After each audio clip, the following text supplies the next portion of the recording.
आएगा। मतलब पाठ करके और रख दिया, पर विवेक की चाबी नहीं खुली। चाबी गुरु ने आके लगाई। जीवन पे लिखता है गुरु। बहुत शुक्राने हैं।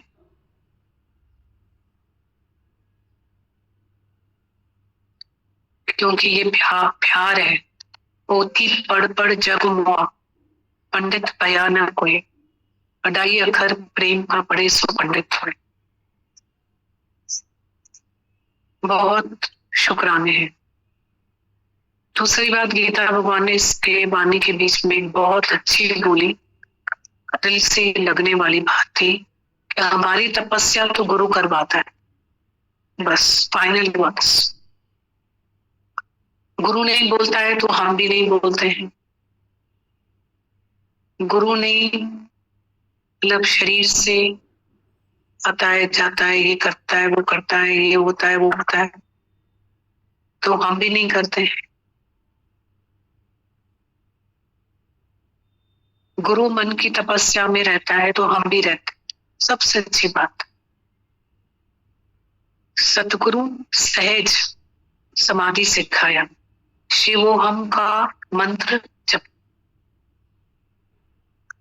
बहुत अच्छी बात। साधन और सिद्धि सच्चा सतगुरु, ब्रह्म ज्ञान का साधन सच्चा सतगुरु, सिद्धि सच्चा सतगुरु। बहुत बड़ी महिमा है कि गुरु, क्योंकि जिस मिलिए चित होवे आनंद, सतगुरु ताको के। जिसके मिलने से आनंद की लहर उठे हमारे अंदर, वही सतगुरु। गुरु मतलब transformation. Guru attract, inspire, encourage and transform, बदल देता है गुरु। जे तुझ नजर ना आवे तो बात न पूछे कोई। संत बड़े परमानथी, शीतल जाके आंग, तपत बुझावे और आंधी देखे अपना रंग। गुरु के पास क्या होती है? क्या होता है गुरु के पास? गुरु के पास हमारे जीवन के लिए सिंपैथी, जो हमारे लिए बहुत बड़ी हीलिंग है, हीलर है। सिंपैथी। गुरु जी प्रेम करुणा सद्भावना में दुनिया विसरी गई। दादा भगवान ने बोला, घर से निकली एक प्रेमी गुरु के पास आई। बोला, जैसे जाते थे ना पियर में, 8 दिन में, 10 दिन में, 15 दिन में, तो बोला आज मुझे मायके जाना था, मैं ससुराल से आई, मुझे पहले दादा भगवान आपके पास आई कि आपके पास होके फिर उधर जाऊंगी। तो दादा ने कुछ समय बीतने के बाद बोला जाओ। बोला नहीं, मैं नहीं जाऊंगी, आज यही बैठूंगी, आपके साथ दिन गुजारूंगी। गुरु जी प्रेम करुणा, दादा भगवान ने उसके ऊपर ये बात बताई कि गुरु जी प्रेम करुणा और सद्भावना में दुनिया विसरी गई। माँ का घर कैसे भूला कि मैं नहीं जाऊंगी। गुरु के प्रेम में, करुणा में, सद्भावना में दुनिया भूल गई। दादा भगवान के पास 2 बहनें आई। एक ने बोला कि मैं माँ के पास नहीं जाऊंगी, घर से बोल के आए पर मैं नहीं जाऊंगी। दूसरी ने बोला दादा मुझे जाना है। अब नहीं जाने का रीजन एक का क्या था? उसका द्वेष था, बनती नहीं थी। और एक का राग था, उसको जाना था। जिसका राग था, दादा ने बोला तो मेरे साथ बैठा आज यहाँ पे। और जिसका द्वेष था, तो दादा भगवान ने बोला तो उसको घर जा, माँ के घर जाके सबको प्यार करके। तो गुरु कैसे हमारे मन को मोड़ना सिखाता है। निज सुख निर्मल सोही पावे, जो मन को मोड़े मोड़े। तुझे त्याग जी ताकत ते आए, जी मन जी मौजन जो मदार। राजा के बेटे के लिए कोई रॉयल रास्ता नहीं है, पर ये निज सुख वही पाएगा जो अपने मन को खुद मोड़ेगा। इतना अच्छा लग रहा था जब वाणी की तपस्या गीता भगवान बोल रहे थे, बहुत अच्छा लग रहा था। क्या बता रहे थे वाणी की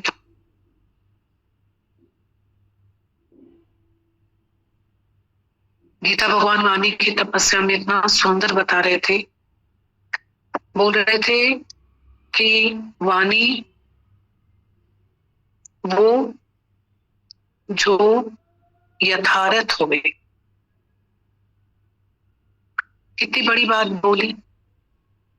1,00,000 श्लोक है, उसमें से 80,000 एक और 16,000 दूसरे, सब हमारे जो है सत्कर्म, स्वर्ग के लिए, नरक के लिए भयानक वचन, रोचक वचन कि ये करोगे तो तुम्हें ये मिलेगा। रोचक भयानक वचन होते हैं कि जैसे ये नहीं करोगे तो तुमको ये पनिशमेंट मिलेगा। पर यथार्थ वचन वाणी की तपस्या मतलब जो गीता भगवान हमारे साथ ज्ञान यज्ञ कर रहे हैं, 4,000 श्लोक है जो गीता शास्त्र। कभी गुरु ने नहीं बोला कि ये वाणी शरीर मन की तपस्या भी बोली कि तुम करना मत, अगर करोगे ना तो इसका भी अहंकार करोगे, ये भी तुम्हारा निष्काम हो गई। कितनी अच्छी बात बोली कि फिर तुम किसी को देखोगे कि मैं तो ऐसा वाणी की तपस्या में रहता हूँ, दूसरा कितनी बक करता है, फिर कंपेयर करोगे, जज करोगे, ऊपर देखोगे, नीचे देखोगे। अल्लाह लूं तो क्या करूं ना कोई उपकार, किसी के ऊपर कोई मेहरबानी थोड़ी है। अगर मैं गुरु के पास आया और अपना मैंने उद्धार किया तो किसके ऊपर मेहरबानी है? किसी के ऊपर हमारी कोई मेहरबानी नहीं है। तो वो बोला यथार्थ वचन जो हमें गीता भगवान सुना रहे कि इसमें एक भी वचन ऐसा नहीं चला होगा कि तुम ये करोगे तो तुम्हें दूसरे जन्म में नरक मिलेगा, तुम ये करोगे तो दूसरे जन्म में स्वर्ग मिलेगा। एक भी वचन ऐसा नहीं। पर यथार्थ ये है कि शरीर की तपस्या, वाणी की तपस्या, मन की तपस्या, स्थित प्रज्ञा के लक्षण, देवी संप्रदाय के लक्षण, आसुरी संप्रदाय के लक्षण, कर्म नहीं, न ग्रहण न त्याग। शरीर से तो रूंगा में कर्म सब होगा 2% में, but you are 98% mental and spiritual. वो पूरा स्पिरिचुअलिटी का ज्ञान यथार्थ। तो बहुत अच्छी बात गीता भगवान बोल रहे थे कि वाणी की तपस्या, तुमको कोई यथार्थ वचन तुम बोलो किसी से, जैसे दादा भगवान ने चिट्ठी में लिखा सबको ज्ञान पक्का करो, ये यथार्थ वचन। और बोल रहे थे वो वाणी जो भगवान चिंतन मतलब भगवान को याद करने में, भगवान के लिए हम पुरुषार्थ करके आगे बढ़े इस रास्ते में, वो वाणी। और हिम्मत देने वाली वाणी, किसी को ऊपर उठाने वाली वाणी। और वाणी की तपस्या में सबसे बड़ा गीता भगवान एक्चुअल में बता रहे थे ना, वो क्या था कि यथार्थ तो बोला, पर सबसे पता है बड़ा क्या होता है वाणी की तपस्या? मौन। हमको ये सीखना ही नहीं है कि हमें क्या बोलना है, हमें ये सीखना है कि हमें बोलना ही नहीं, बस सबसे इम्पोर्टेंट।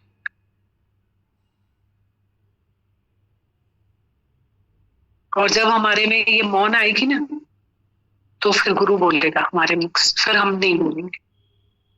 हमको तो ज्ञान सुन सुन के मौन करनी है बस।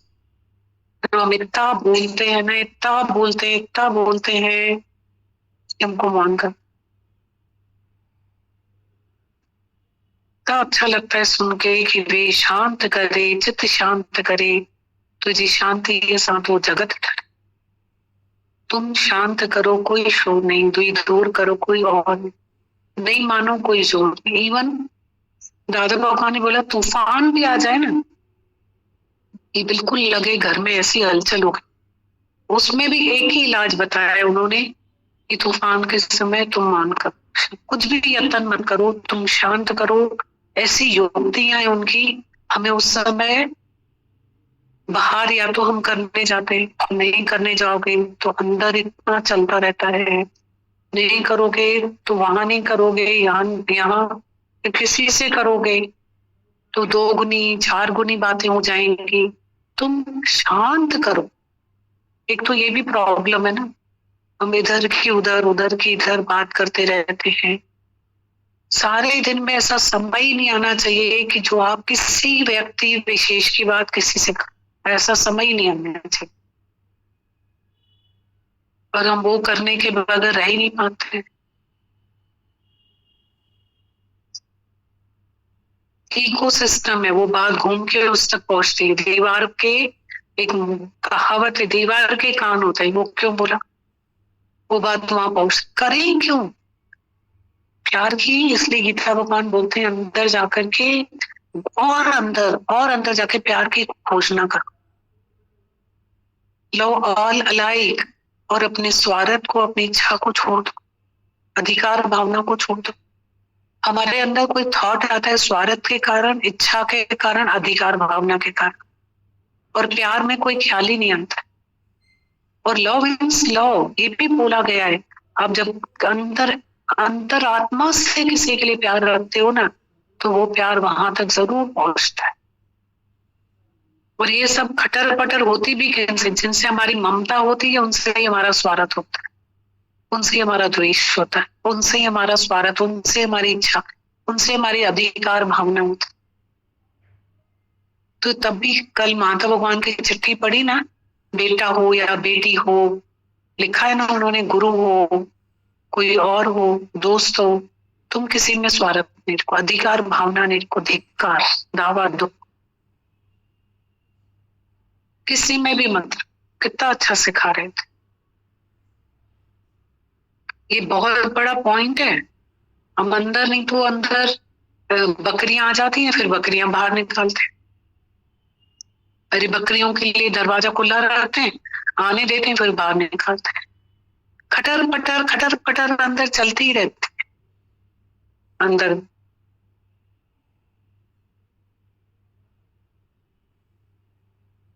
रात को आप लोग सोते हैं, हम लोग सोते हैं, कितना अच्छा लगता है जब पिन ड्रॉप साइलेंस होता है।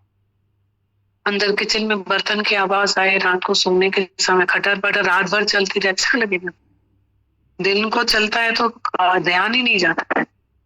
तो ऐसे ही जब भगवान का ध्यान रहता है ना, तो ये खटर पटर अच्छी नहीं लगती।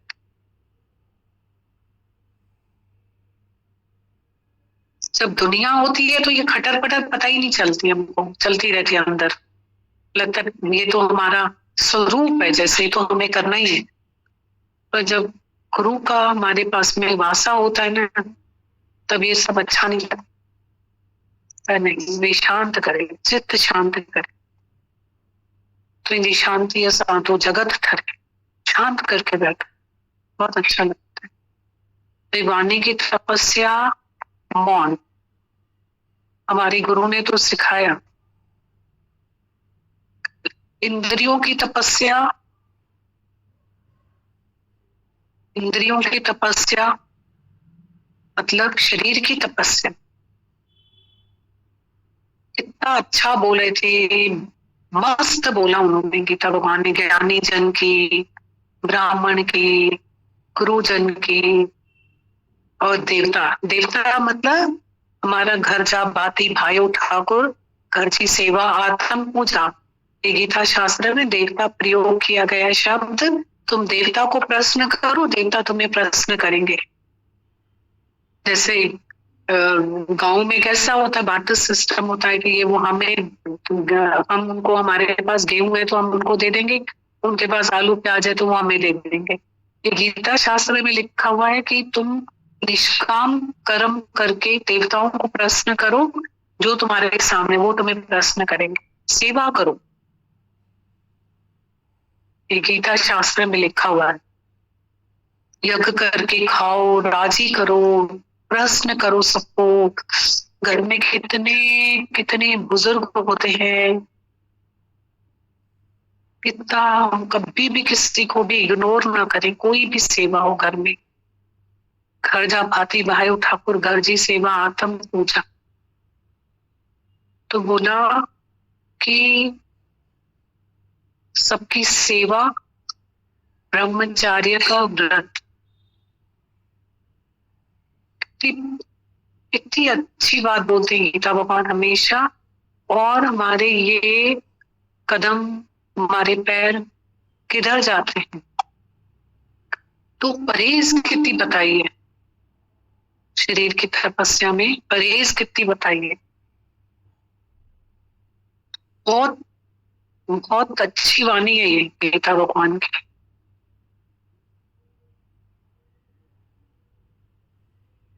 और फिर ये सब करके इसका अहंकार कभी भी नहीं कर। मन की तपस्या में बोला है प्रश्न चित्र सबसे इंपॉर्टेंट। मन का निग्रह अंदर, बोले बाहर से गुरु कुछ नहीं कर पाएगा, अंदर मन का निग्रह कि मन कहाँ जाता है, अंतःकरण की शुद्धि और भगवान चिंतन का स्वभाव। मतलब आत्मा से आत्मा में संतोष। जात हमारी आत्मा परमेश्वर परिवार बेगमपुर के रहने वाले करते हम सब प्यार, प्यारी प्यार है ही प्यार, प्यार के सिवाय कुछ भी नहीं। जब आपके अंदर प्यार होता है ना, जैसे वो एग्जाम्पल चलता है ना कि बच्चों को अब उनके टीचर ने एक स्लिप दिया कि इसमें लिखो कि तुम्हारा मन मिटाओ किसके साथ है। मतलब दोस्त नहीं लिखो, दुश्मन लिखो। मन मिटाओ होता है ना किसी के साथ, कटर पटर किसके साथ लिखो।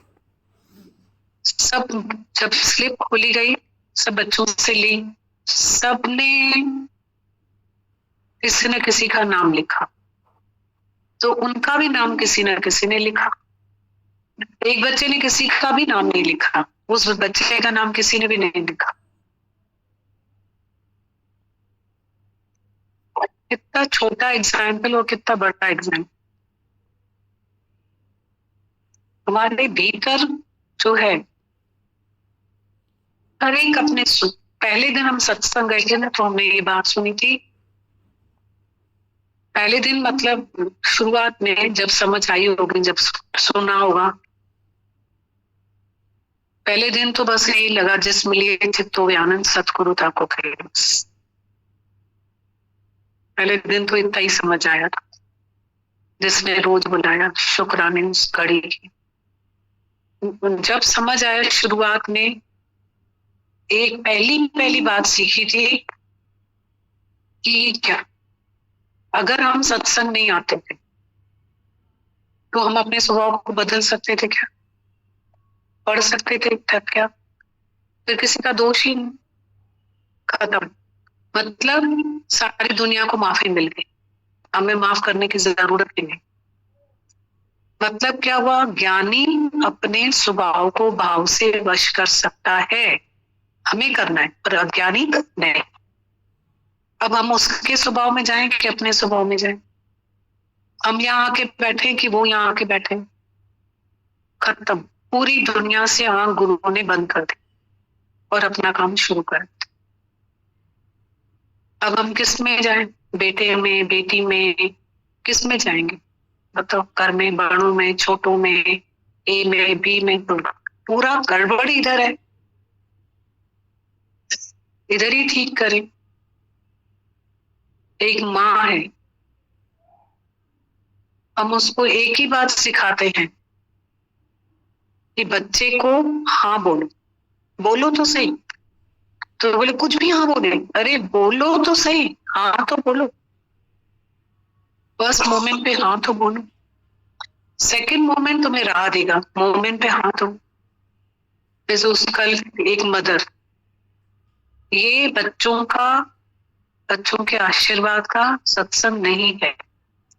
एक माँ एक बच्चे को लेकर आई कि वो ट्रिप पे जा रहे, आप यहाँ से बच्चों को इतना प्यार करो, इतनी ब्लेसिंग्स करो, आप यहाँ से लेके जाओ उनके लिए, उसको उनको मत लेकर आओ यहाँ।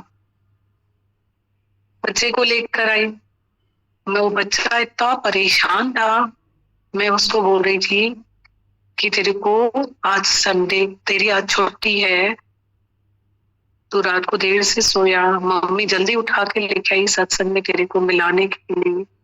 बोलता हाँ। तेरे को अच्छा नहीं लग रहा है ना यहाँ पे, जबरदस्ती मम्मा उठा के लेकर आई है। बोलता है हाँ। ये सीखना है कि हम ये काम ना करें जो उनको पसंद हो, हम वो काम कर दें। हम बोलेंगे कि बच्चा चले आशीर्वाद लेकर आए, उसके ऊपर आशीष है, हमारी एजुकेशन है। हमारे माता भगवान बोलते हैं तुम हॉस्पिटल जाते हो बच्चे को ले जाते हो, तुम ऑफिस जाते हो बच्चे को लेकर जाते हो, तुम पेरेंट्स मीटिंग में जाते हो, कभी भी एक छोटा बच्चा होगा लेके जाओगे। तुम किसी पार्टी में जाते हो बच्चे को नहीं लेकर जाते हो, तुम थिएटर जाते हो बच्चों को नहीं लेकर जाते हो। बोला हमारे नेबर में माता भगवान ने बोला ताला लगा करके बच्चों को सुला के और नाइट शो जाते थे।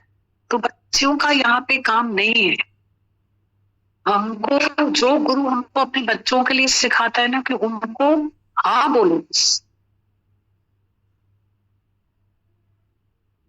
बहुत सीखना है।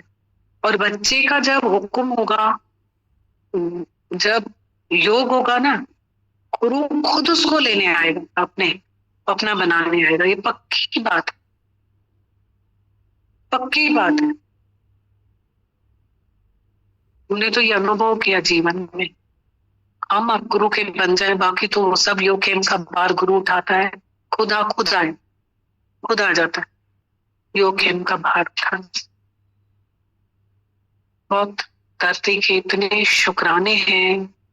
भले हमें थोड़ी तपस्या करनी पड़ेगी, पर हम अब खुद को लेकर आएंगे ना, तो बहुत उन तक हमारा विचार जरूर पहुंचेगा। बहुत शुक्राने। अभी दादा भगवान का लेटर पढ़ते, सिंधी में ये लोग बोल रहे थे, लेटर सिंधी में बहुत अच्छा लगता था सुनने में। सिंधी में भी पढ़ते, फिर हिंदी में भी पढ़ लेंगे।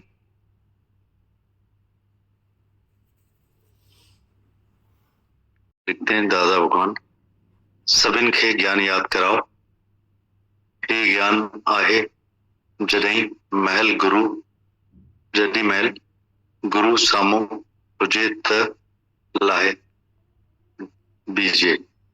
बाक़ी इहो जेको भरम अथव त गुरु ईंदो त ठीक थी वेंदा या आथत ॾींदो, सो भगवान खे जेकी करणो आहे सो कीअं कंदो। हाँ, वो ज्यादा ठीक है, समझ पड़े थोड़ा सा पढ़ो तो मुझे सबको ज्ञान याद कराओ। ये ज्ञान है जिस समय गुरु सामने है उस समय हम अपना काम उतार कर बैठे। बाकी ये जिसको भरम है कि गुरु आएगा तो ठीक हो जाएंगे या गुरु आतर देगा, सो भगवान को जो करना है वो जरूर करेगा। वो कहाँ नहीं है, वो तो भटकट वासी है। जिनको ये भ्रम है वे भ्रम में नहीं टिक सकेंगे। भगवान ने ही पहले सब कुछ कर दिया है। पॉइंट है दादा भगवान का ये, हमको ये सुनना है ध्यान से।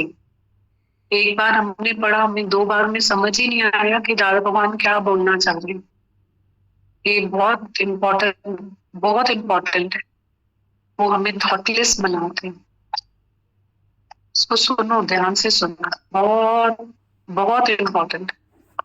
कि हम लोग है ना कितना फ्यूचर फेयरिंग में रहते हैं, और इसमें लिखा है भगवान ने कर दिया है, अब क्या करना रहे क्या है जो वो करेगा, कर दिया है।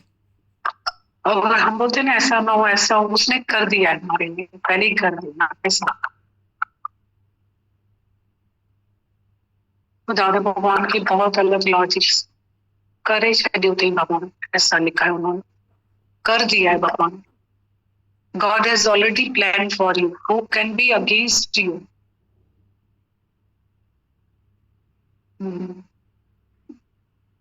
दादा भगवान लिखते हैं सबको ज्ञान याद कराओ। ये ज्ञान है जिस समय गुरु सामने है उस समय हम अपना काम उतार कर बैठे। बाकी जिसको ये भ्रम है कि गुरु आएगा तो ठीक हो जाएंगे। गुरु आथक देगा तो भगवान को जो करना है वो जरूर करेगा, वो कहाँ नहीं है, वो तो घट वासी है। जिनको ये भ्रम है वे भ्रम में नहीं टिक सकेंगे। भगवान ने पहले ही सब कुछ कर दिया है, अब आकर क्या करेगा। दादा लिखते हैं सबको ज्ञान याद कराओ। ये ज्ञान है जिस समय गुरु सामने है उस समय हम अपना काम उतार कर बैठे। बाकी जिसको ये भ्रम है कि गुरु आएगा तो ठीक हो जाएंगे या गुरु आथत देगा सो भगवान को जो करना है वो जरूर करेगा, वो कहा नहीं है, वो तो घट वासी है। जिनको ये भ्रम है वे ब्रह्म में नहीं टिक सकेंगे। भगवान ने पहले सब कुछ कर दिया, अब आकर क्या करेगा। पुकारना अज्ञान है द्रौपदी की तरह। गुरु का शरीर भी कुछ नहीं है, एक अपने शरीर को ही ठीक नहीं कर सकता है तो तुमको आकर बचाएगा क्या। गुरु के शरीर में कोई शक्ति है क्या। शक्ति तो निराकार की है, वो हर कहीं है, जहां तहां है। गुरु का शरीर भी विकारी है और रक्त रोग का बीमार होने वाला, जलने वाला है। विकारी और अजर अमर तो फकत आत्मा है। जो गुरु के शरीर पर आधार और आसरा रखते हैं वो जैसे तो नाव के बदले मगरमच्छ की पूंछ का सारे तरना चाहते हैं। सब ठहर कर बैठे हैं कि हम पर कोई दुख आएगा तो गुरु आएगा, आकर हमको छुड़ाएगा। गुरु का शरीर नहीं हो या बीमार हो या विलायत गया हुआ हो तो कहां से किले आएगा। तुम सब मूर्खों ने गुरु को शरीर समझकर उसके ऊपर आसरा लगा रखा है, पर गुरु का ज्ञान जो समझना चाहिए वो नहीं उठाया है। दादा लिखते हैं रानी मुझे पहले कहती थी कि भगवान मेरा किसी में भी मोह नहीं है, मेरे लिए कोई भी नहीं है, पर तू ही सब कुछ है मेरे लिए। पर ज्ञान का अभ्यास पूरा नहीं किया, न सत्संग, न कभी गुरु का पूरा संग लिया, न कभी दूसरे सत्संगियों से प्यार किया, आना जाना किया। अब जब दुख आया है तब पुकार रहे हैं। करना साथ तासो ना किया, पर ये लोग मौके फंदे। नानक समय रम गयो, अब क्यों रोवत अंधे। अब भी कुछ बिगड़ा नहीं है, मनुष्य शल दुख से भी सीखे। शरीर और संबंधियों में से मौन निकालकर ज्ञान में रखे। हमको इन सब केसों में से सबक सीखना चाहिए जिससे हम ऐसी गफलत ना करें। गुरु तो हजार हाथों से मेहनत कर रहा है, हजार शुभ संकल्पों से सबके ऊपर आशीष कर रहा है। गुरु की दया और कृपा हर वक्त हर मिनट सबके ऊपर है। और तुमने अपने ऊपर कितनी कृपा की है, तुम कितना गुरु कृपा के लायक हुए हो, ये अपने से पूछो। अपने हाथ में हो तो हम अभी भी तुम्हारे पास आ सकते हैं, पर निराकार से ही रोक आ गई है। जो शरीर बिस्तर पर है, जो पहुंच नहीं पा रहा है, पर हमारे विचार, हमारा प्यार, हमारे संकल्प हर वक्त तुम्हारे पास पहुंच रहे हैं और पहुंच गए हैं। गुरु छिपी हुई शक्तियां तुम्हारे पास भेज रहा है। गुरु सबका शुभ चिंतक है, वो पत्रों द्वारा हमारे को मदद कर रहा है। दादा भी रोज पत्र लिखते हैं, पर तुम तो ऐसे अविश्वासी हो जो बोलोगे कि गुरु क्यों नहीं पहुंचा, गुरु को भक्तों का ख्याल नहीं है। तुलसी के समय पहुंचे, हमारे समय क्यों नहीं पहुंचे। हजारों शिकायतें मन में आएगी। तुमने गुरु को शरीर समझाया, आने जाने वाला 5 फुट का इंसान समझाए, पर दूजा काहे सिमरिए जो जमे ते मर जाए।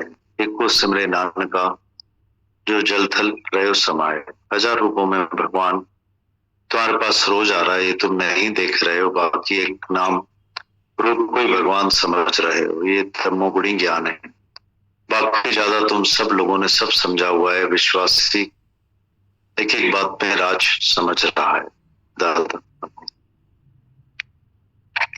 हम ये ज्ञान सबको याद कराओ। ये ज्ञान है जिस समय गुरु सामने है उस समय हम अपना काम उतार कर बैठे। बाकी जिनको ये भ्रम है कि गुरु आएगा तो ठीक हो जाएंगे या गुरु आथत देगा, सो भगवान को जो करना है वो जरूर करेगा, वो कहाँ नहीं है, वो तो घट वासी है। जिनको ये भ्रम है वो ब्रह्म में नहीं टिक सकेंगे। भगवान ने पहले ही सब कुछ कर दिया है, अब क्या आकर करेगा। पुकारना ज्ञान है द्रौपदी की तरह। गुरु का शरीर भी कुछ नहीं है, एक अपने शरीर को ही ठीक नहीं कर सकता है तो तुमको आकर बचाएगा क्या। गुरु के शरीर में कोई शक्ति है क्या? शक्ति तो निराकार की है, वो हर कहीं जहां तहां है। गुरु का शरीर भी विकारी और रक्त रोग का बीमार होने वाला जलने वाला है, निर्विकारी और अजर अमर तो फकत आत्मा है जो गुरु के शरीर पर आधार और आसरा रखते हैं। वो जैसे तो नाव के बदले मगरमच्छ की पूंछ के सहारे तैरना चाहते हैं। सब ठहर कर बैठे हैं कि हम पर कोई भी दुख आएगा तो गुरु आएगा और आकर हमको छुड़ाएगा। गुरु का शरीर नहीं हो या बीमार हो या विलायत गया हुआ हो तो कहां से एक के लिए आएगा। तुम सब मूर्खों ने गुरु को शरीर समझकर उसके ऊपर आसरा लगा रखा है, पर गुरु का ज्ञान जो समझना चाहिए वो नहीं उठाया है। रानी मुझे पहले कहती थी कि भगवान मेरा किसी में भी मोह नहीं है, मेरे लिए कोई भी नहीं है, तू ही सब कुछ है मेरे लिए। पर ज्ञान का अभ्यास पूरा नहीं किया, न सत्संग, न कभी गुरु का पूरा संग लिया, न कभी दूसरे सत्संगियों से प्यार किया, आना जाना किया। अब जब दुख आया है तब पुकार रहे हैं। करना साथ आसो ना किया, पर्यो लोभ मोह के फंदे, नानक समयो रम गयो, अब क्यों रोवत अंधे। अभी कुछ बिगड़ा नहीं है, मनुष्य शल दुख में से भी सीखे। शरीर और संबंधियों में से मोह निकालकर ज्ञान में मन रखे। हमको इन सब केसों में से सबक सीखना चाहिए कि हम ऐसी गफलत ना करें। गुरु तो हजार हाथों से मेहनत कर रहा है, हजार शुभ संकल्पों से सबके ऊपर आशीष कर रहा है। गुरु की दया और कृपा और वक्त हर मिनट सबके ऊपर है, पर तुमने कितनी कृपा अपने ऊपर करी है, तुम कितना गुरु कृपा के लायक हुए हो, ये अपने से पूछो। हमारे हाथ में हो तो हम अभी भी तुम्हारे पास आ सकते हैं, पर निराकार से रोक आ गई है। जो शरीर बिस्तर पर है, जो पहुंच नहीं पा रहा है, पर हमारे विचार, हमारा प्यार, हमारे संकल्प हर वक्त तुम्हारे पास पहुंच रहे हैं, पहुंच गए। गुरु छिपी हुई शक्तियां तुम्हारे पास भेज रहा है। गुरु सबका शुभ चिंतक है, तो पत्रों द्वारा हमारे को मदद कर रहा है। दादा भी रोज पत्र लिखते हैं, पर तुम तो इससे अविश्वासी हो जो बोलोगे गुरु क्यों नहीं पहुंच रहा। गुरु को भक्तों का ख्याल नहीं है, तुलसी के समय पहुंचे, हमारे समय क्यों नहीं पहुंचे। हजारों शिकायतें मन में आएंगी। तुमने गरीब गुरु को शरीर समझाए, आने जाने वाला 5 फुट का इंसान समझा, पर दूजा काहे सिमरिए जो जमे ते मर जाए। एक को सिमरे नानका जो जल थल रहे समाए। हजार रूपों में भगवान रोज तुम्हारे पास आ रहा है, ये तुम नहीं देख रहे हो। हम बाकी नाम रूप को ही भगवान समझ रहे हो, ये तमोगुणी ज्ञान है। बाकी ज्यादा तुम सब लोगों ने सब समझा हुआ है। विश्वासी एक एक बात में राज समझ रहा है। दादा एक पेज में ये पूरे शास्त्रों का एसेंस है। ये पूरा में एक एक वचन में बहुत वजन है।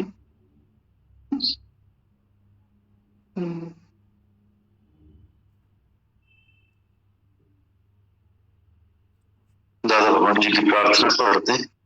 दादा भगवान जी लिखते हैं, ओ लॉर्ड, हे प्रभु या खुदा, हे सच्चे पातशाह, तू सर्वत्र है, तू सभी के दिलों में समाया हुआ है।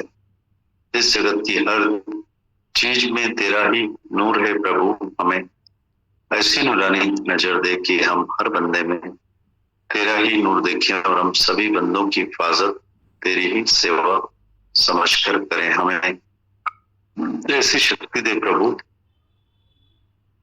कि हम ना किसी का बुरा देखें, ना किसी का बुरा सुने, ना ही किसी को बुरा कहें। अगर किसी के बुरे शब्दों से या बुरे कामों से हमें दुख पहुंचता है तो भी हम विचलित ना हो, ना ही अपने अपशब्दों से या कुकर्मों से दूसरे को दुख पहुंचाएं।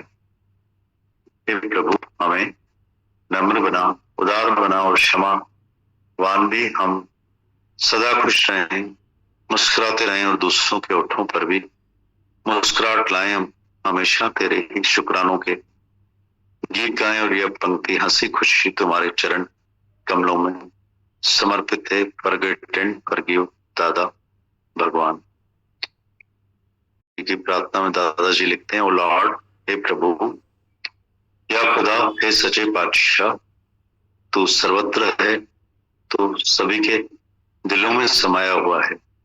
इस जगत की हर चीज में तेरा ही नूर है प्रभु। हमें ऐसी नूरानी नजर दे कि हम हर बंदे में तेरा ही नूर देखें और हम सभी बंदों की हिफाजत तेरी ही सेवा समझकर करें। हमें ऐसी शक्ति दे प्रभु कि हम ना किसी का बुरा देखें, ना किसी का बुरा सुने, ना ही किसी को बुरा कहें। अगर किसी के बुरे शब्दों से या बुरे कामों से हमें दुख पहुंचता है तो भी हम विचलित ना हो, ना ही अपने शब्दों से या कुकर्मों से दूसरे को दुख पहुंचाएं। ये प्रभु, हमें नम्र बना, उदार बना और क्षमावान भी हम सदा खुश रहें, मुस्कुराते रहें और दूसरों के होठों पर भी मुस्कुराहट लाएं। हम हमेशा तेरे ही शुक्रानों के गीत गाएं और यह पंक्ति हंसी खुशी तुम्हारे चरण कमलों में समर्पित है। फॉरगिव एंड फॉरगिव दादा भगवान।